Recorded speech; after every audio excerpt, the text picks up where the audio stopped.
Hey friends. Um Sitting outside on my porch after well, it's the morning, but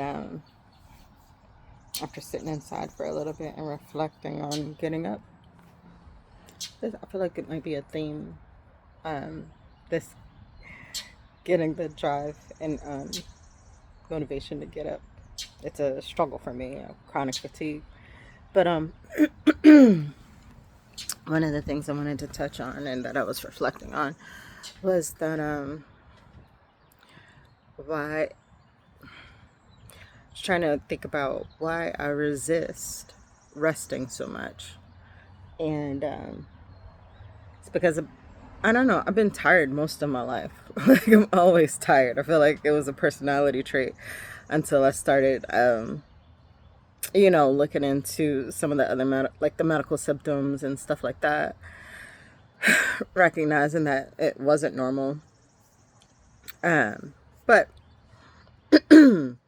because my whole life I've been tired and pushing beyond my limits, thinking that was normal, thinking that I should be able to keep up with whatever everybody else is doing, that inherently something was wrong with me.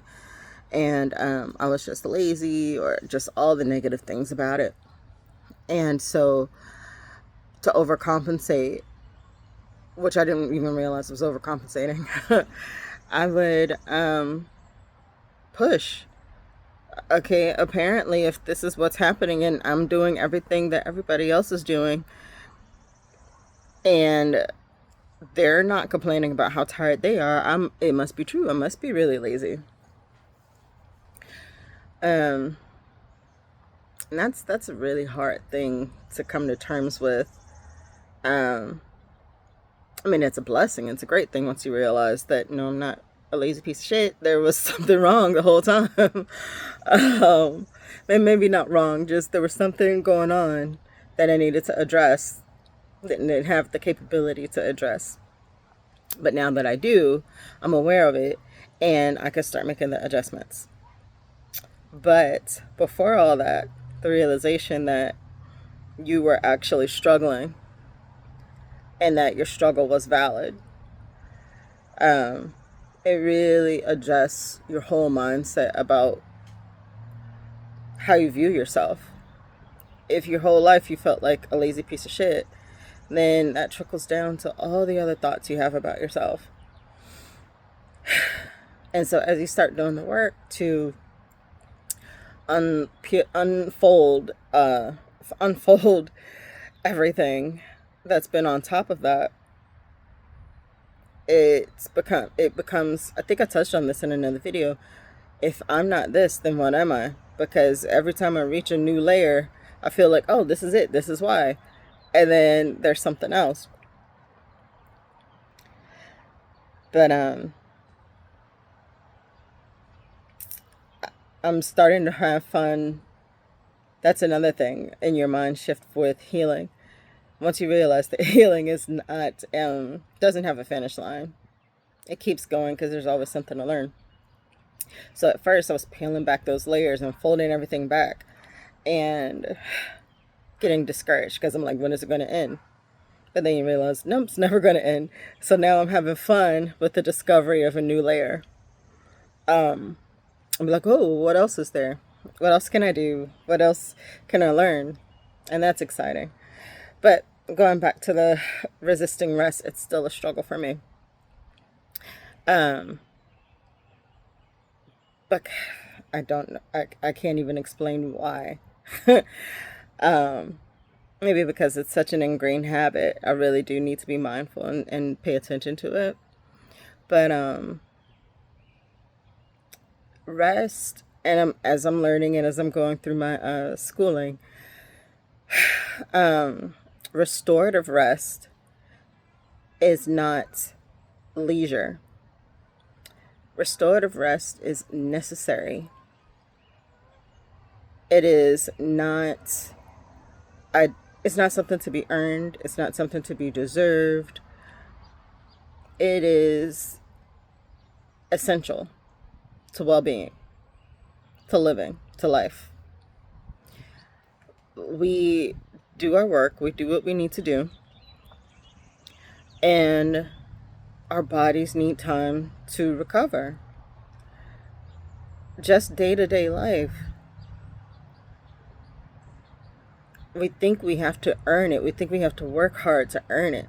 No, that's part of who we are. We work and we rest. So to resist rest is to resist yourself. It's so, man, go take a nap. It's okay. It's okay. Now, don't dwell in it, like, if you feel tired all the time, don't use it as an excuse to not do anything, but take your rest. Not just take it, plan it. Plan your rest, because you plan everything else. Be an active participant in your restoration. That's what I wanted to share today. And sitting outside, and I'm like, I should be studying, I should be doing this, I need to do the floors, I could finish my lunch. Girl, sit down. And then later on, go take a nap. I've had a couple of days. I overdid it. I've been trying to that couch to 5K, and I did too much and pushed beyond my limit. And then I went 2 days in a row because I felt good. I didn't hurt as much as I usually do. Any amount of discomfort or pain after a workout needs tending to. There's no, just a little bit of pain. A stretching or soreness, yes, because that just comes with it. But pain, no, it needs to be tended to. Even the soreness, tend to it. But pain means we don't need to do that. Like, this one needs to be babied. And I didn't listen to that. So I did it. I was supposed to take a rest day, and I did not. And did it 2 days in a row. And now I am in a flare. A little flare. It's not as bad as it could be. But because I have been doing a lot better with my wellness. But, yep. So now I'm all flared up. And I can't do much of anything. So the lesson... No, I don't think the lesson's learned. I think I'm gonna have to get hit a couple of more times, I think. But I'll do better.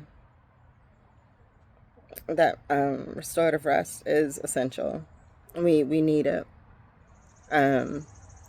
We can't function without it. One thing your body's going to do, and what it's doing to me now, is either you plan your rest or your body will take it. And it usually does not take it in convenient times. So learn to say no, develop boundaries, and stick by them. That's a hard part. Coming soon, I'll be doing boundary workshops. I'm excited about that because I've been working on my boundaries as well. But I'm really excited about this one's holding space. I think the next series will be a safe space, because I want us to have a safe space to address boundaries that we've established for ourselves, and how we came to those boundaries, and what kinds of active self-regulating tools we're using. Because boundaries are come from triggers. There are triggers that we set a little hedge around, a hedge of protection around. So when we have to establish a boundary, we also have to acknowledge that something was triggered.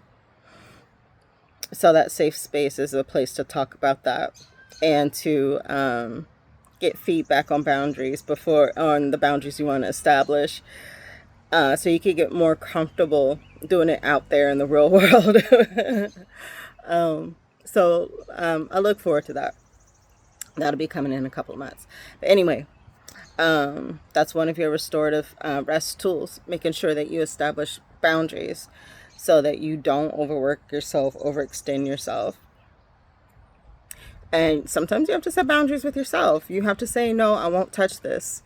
This isn't good for me right now. This isn't good for us to touch, to play with, to deal with right now. So set a boundary with yourself. Like for me, I have to start setting boundaries with my workouts, with my body. No, we said we were going to rest. I need time to rest. I need time to recover. And whatever that is that's keeping you, that makes you want to push, we're not ready to touch that. But we are going to do what we need to do to take care of ourselves. So that's a boundary I need to set for myself. Anyhow, get some rest, friends. It's needed. It doesn't need to be earned. Doesn't need to be, it's not deserved. It's not earned. It is a birthright. Rest and wellness are our birthrights. So take it. Okay? All right. Love you, friends.